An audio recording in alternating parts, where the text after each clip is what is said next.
আমরা দেখছি একটি দল তাদের নেতাকর্মীদেরকে বলছে 12 তারিখ পর্যন্ত কোনো চাঁদাবাজি করা যাবে না। তার মানে কি 12 তারিখের পরে চাঁদাবাজি করা যাবে? সুতরাং বাংলাদেশের জনগণকে আমরা বলতে চাই, তারা ক্ষুধার্ত শকুনের মতো বসে আছে। 12 তারিখ যদি কোনোভাবে নির্বাচনটা দিতে আসতে পারে, 12 তারিখের পরে আপনারা আর শান্তি পাবেন না। তারা দাঁতে ধার দিয়ে বসে আছে 12 তারিখের পরে চাঁদাবাজি, সন্ত্রাসী, লুটপাটের স্বর্গরাজ্য হিসেবে গড়ে তুলবে বাংলাদেশকে।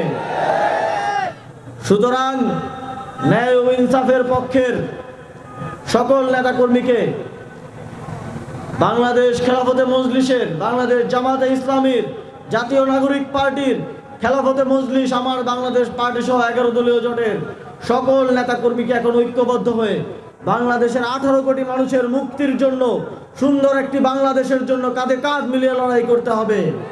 একটি রাজনৈতিক দলের প্রধান একটি আন্তর্জাতিক সংবাদ মাধ্যমে আওয়ামী লীগের শেখ হাসিনার সন্তানদের রাজনীতিতে ফিরে আনার কথা বলছেন। তিনি বলছেন জনগণ চাইলে নাকি ফিরিয়ে আনা হবে। জনগণ যদি আওয়ামী লীগকে চাইতই তাহলে 5ই আগস্ট জীবন দিয়ে তাদেরকে বিতাড়িত করতো না। আমরা আপনাকে স্পষ্টভাবে বলতে চাই, যেখানে আজকে আমরা দাঁড়িয়ে আছি সেখানে আমার ভাইয়েরা জীবন দিয়েছে।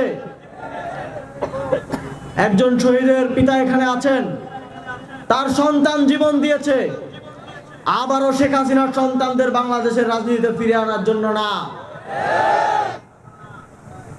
জিয়াউর রহমান, তাকে আমরা শ্রদ্ধা করি, কিন্তু তিনি একটাই ভুল করেছিলেন, তিনি শেখ হাসিনাকে বাংলাদেশের রাজনীতিতে ফিরিয়ে এনেছিলেন। তার ভুলের জন্য তার পরিবারও যদি ভুলে যায় তাদেরকে কি খেসারত দিতে হয়েছিল, বাংলাদেশের মানুষ কিন্তু ভুলে নাই। আমরা কোনোভাবেই আপনাদেরকে সেই সুযোগ করে দিব না যার মাধ্যমে বাংলাদেশের জনগণ আবারও দীর্ঘ অত্যাচার, অন্যায়, জুলুমের শিকার হবে। যদি এ ধরনের কোনো চেষ্টা করা হয়, 11 দলীয় জোট এবং বাংলাদেশের জনগণ আবারও রক্ত দিয়ে হলেও আওয়ামী লীগকে বাংলাদেশের রাজনীতিতে ফিরে আসতে দেবে না।